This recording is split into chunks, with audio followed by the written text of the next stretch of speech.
Fait que Tassé est avec nous. Loïc, bonjour. Bonjour Benoît. Alors, le Immigration and Customs Enforcement, le ICE, à Minneapolis, hier, a commis une grave bavure. Même, j'avais Yves Francoeur, le président de la Fraternité des policiers et policières de Montréal, qui était d'accord avec ça. Là. C'est inadmissible.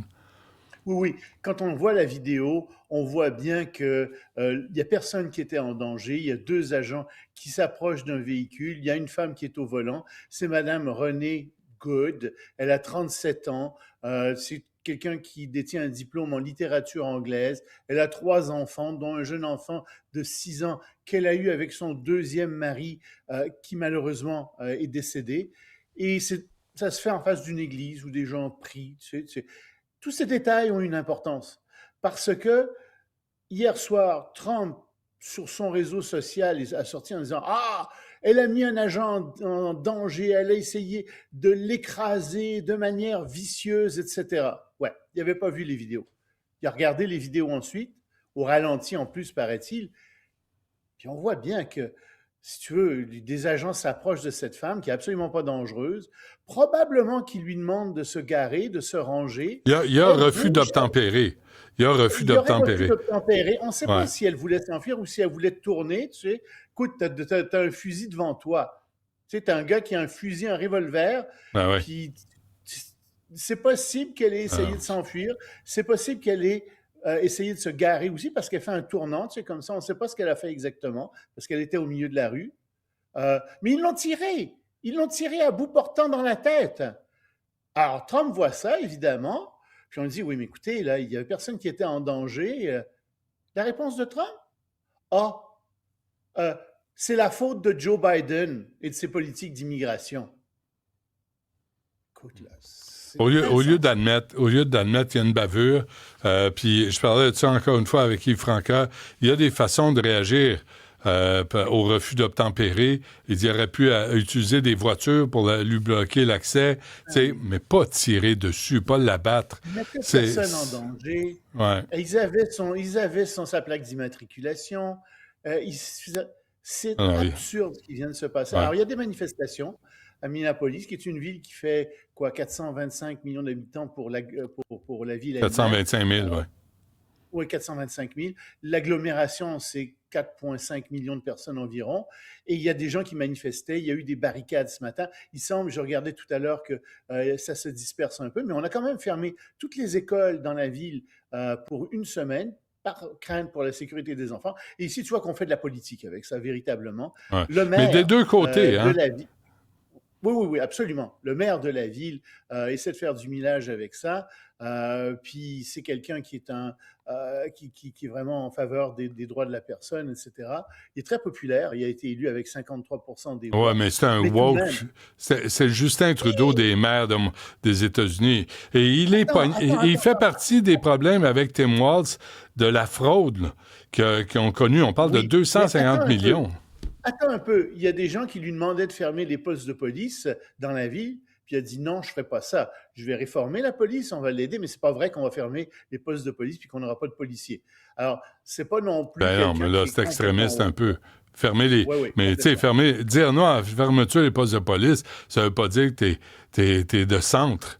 Tu sais, ça Non, veut il n'y a juste pas de dire que centre t'es du saint tout. d'esprit. Il n'y a pas du tout de centre. C'est très clair qu'il n'y a pas de centre. Et c'est très clair qu'il y a quelqu'un qui est plutôt à gauche.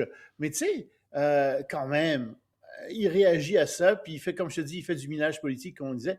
Mais la question, c'est qu'est-ce que ça va faire à travers les États-Unis? Qu'est-ce que ça va faire au camp républicain? Est-ce que ça va rallier les Ah ouais, démocrates? Et c'est ça la question. Est-ce que ça va être un élément déclencheur, une étincelle qui va faire en sorte que justement, il va y avoir des réactions contre le ICE à travers tous les États-Unis? Parce je que comprends. sinon, c'est un fait divers, épouvantable, mais un fait Ouais. divers. Mais est-ce qu'il va Puis, arriver quelque chose à partir de là? Est-ce que ça va être un élément déclencheur? ouais. Bon, et le Sénat américain sur le point d'adopter quoi au juste? Ben, ils sont en train de voter en ce moment. Alors, je ne peux pas te dire exactement, mais il y a une loi qu'ils sont en train d'essayer de voter pour interdire à Trump toute action militaire au Venezuela sans l'accord du Congrès. Et il semble que ce soit très proche. Il manquerait une voix peut-être. On ne sait pas, là, le vote est en train d'avoir lieu. Et si jamais c'est voté, évidemment que ça va être un revers pour Trump, qui ne va pas du tout aimer ça. Il faudrait que ça passe encore à la Chambre des représentants, mais ça pourrait. Et donc, le Congrès qui, finalement, met son pied à terre puis dit, écoutez, là, ça suffit d'essayer de contourner le Congrès, ce que Trump faisait depuis septembre. Comme tu sais, il y a une loi qui interdit normalement au président d'envoyer l'armée pour plus de 2 mois sans en référer au Congrès. Or, l'armée est envoyée devant le Venezuela, déployée depuis le début septembre. Donc, on va voir ce que ça va faire là-dessus. Puis en même temps, il y a une autre loi qui est en train d'être votée, elle va être votée cet après-midi pour étendre l'Obamacare à travers tous les États-Unis, parce que tu sais que c'est terminé l'Obamacare. Il y a beaucoup de gens qui en souffrent énormément. Et donc, au Sénat, il est possible aussi que les sénateurs votent pour prolonger l'Obamacare, ce qui irait encore contre les volontés de Donald Trump. Bon, et les États-Unis se retirent de 66 organisations des Nations unies? 66 organisations. Bon, on comprend. Pour les organisations environnementales, c'est pas une bonne idée, mais on sait que Trump est contre l'environnement, on pense que les changements climatiques n'ont pas eu. Donc, OK, on s'attendait à ce qu'il sorte d'organisations sur le climat, sur la protection de la nature, sur les énergies renouvelables. Mais il est sorti de bien plus que ça. Il est sorti aussi, évidemment, de l'Organisation mondiale de la santé.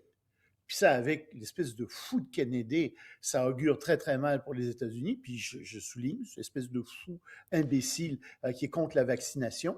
Tu as aussi... Mais attends, Loïc, tu dis ça de Kennedy, je suis d'accord, la vaccination, là, c'est douteux, mais en même temps, son message, et c'est là où moi je comprends plus cet homme-là, Robert Kennedy Jr. a un message contre toute la bouffe transformée, qui est toxique, qui cause l'obésité, et là-dessus, il a raison. Je suis d'accord avec toi là-dessus, je suis tout à fait d'accord, mais... Le problème, c'est qu'il a un discours qui est non scientifique, qui est inconsistant. Puis ce qu'il propose aussi, c'est qu'il dit aux gens de manger plus de viande. Alors que toutes les études montrent que ce n'est pas nécessairement la bonne chose. Alors oui, il a raison quand il parle des produits transformés, mais est-ce qu'il a raison quand il dit aux gens de manger plus de bœuf? Pas sûr. Moi, je me dis, si au lieu de manger des frites ou des chips, tu manges du bœuf, je me demande, tu sais, puis en même temps, la viande rouge, c'est dur, c'est dangereux pour le cancer du côlon. Là, tu dis, c'est parce que je vais manger du carton. Je sais plus quoi faire, tu sais. Bref, mais les États-Unis se retirent. Parfois, je trouve qu'ils ont raison, parce qu'il y a des organisations des Nations unies qui sont corrompues et inutiles. Et de là à se retirer de l'Organisation mondiale de la santé, elle fait bien plus que ça, ça, l'Organisation mondiale de la santé, tu sais. Puis, ça laisse la place à qui, tout ça? Ça laisse la place à la Chine, ça laisse la place à la Russie. C'est une très, très, très mauvaise décision. Puis je comprends qu'on puisse ne pas être d'accord avec certaines décisions de l'Organisation mondiale de la santé. Mais ce n'est pas une raison pour en sortir. Puis ils font la même chose avec la CNUSED. La CNUSED, qui est une grande organisation, la Conférence des Nations unies pour le commerce et le développement. Puis ça protège les consommateurs, ça fait la promotion de la technologie, ça aide les entreprises, ça attire des investissements dans les pays du monde. C'est aussi en faveur de la libéralisation des échanges que normalement des gens comme Trump aiment d'une certaine manière. Ben non, ils se retirent de ça, de la CNUSED aussi.